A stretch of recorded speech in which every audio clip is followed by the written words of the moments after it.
என்ன மனுஷயா அப்படின்னு நம்மள தோண வைக்கிற மாதிரி நம்மள சுத்தி சிலர் இருக்காங்கன்னு நினைக்கும் போது வாவ், நம்ம ஒரு அழகான இடத்துல தான் வாழ்றோமான்னு இருக்கும்ல.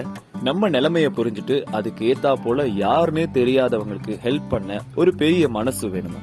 இப்போ தூரத்துல நம்ம வாரத பார்த்துட்டு நம்ம வார வரைக்கும் லிஃப்ட் க்ளோஸ் பண்ணாம வெயிட் பண்றவங்க, பஸ்ல ரொம்ப நேரமா நிக்கிறவங்களுக்கு சீட் குடுக்கறவங்க, அப்படி நிக்கிறவங்க பேக வாங்கி மடியில வச்சுக்கிறவங்க, சும்மா பார்த்ததும் ஹாய்ன்ற மாதிரி அழகா சின்னதா சிரிக்கிறவங்க, நம்ம பாரமா ஏதாவது தூக்கிட்டு வரும்போது ஹெல்ப் பண்றவங்க, வழி தெரியாம இருக்கப்போ சரியான ரோடு சொல்றவங்க, சம்டைம்ஸ் ரோட் க்ராஸ் பண்ண ஹெல்ப் பண்றவங்க, மழைக்கு கொடை ஷேர் பண்றவங்க, தண்ணி வேணுமான்னு கேட்டு குடுக்கறவங்க, அவசரத்துக்கு வைஃபை குடுக்கறவங்க, நாம தெரியாம முழிக்கிறத பார்த்து என்னன்னு கேட்டு சொல்லி தரவங்க, நமக்கும் கொடுத்து ஸ்நாக்ஸ் சாப்பிடுறவங்க, நாம வேலை தேடுறதுக்கு ஹெல்ப் பண்றவங்க, ஏதாவது சின்ன காயம் வலின்னு சொன்னா அவங்களுக்கு தெரிஞ்ச வைத்தியத்தை சொல்றவங்க, அவசரத்துக்கு பேனா குடுக்கறவங்க, அடேங்கப்பா இப்படி ஒரு பெரிய லிஸ்டே பண்ணலாங்க. இருக்கிறாங்க, அங்கங்க இருக்கிறாங்க. நல்ல விஷயம் தான் இல்ல. ஆனா நம்ம யோசிக்க வேண்டியதெல்லாம் என்னன்னா, நாம இந்த மாதிரி இன்னொருத்தருக்கு பண்ணுவோமா? அவ்வளவுதாங்க. பண்ணலாம்ல, அதுல ஒரு அழகு இருக்கு.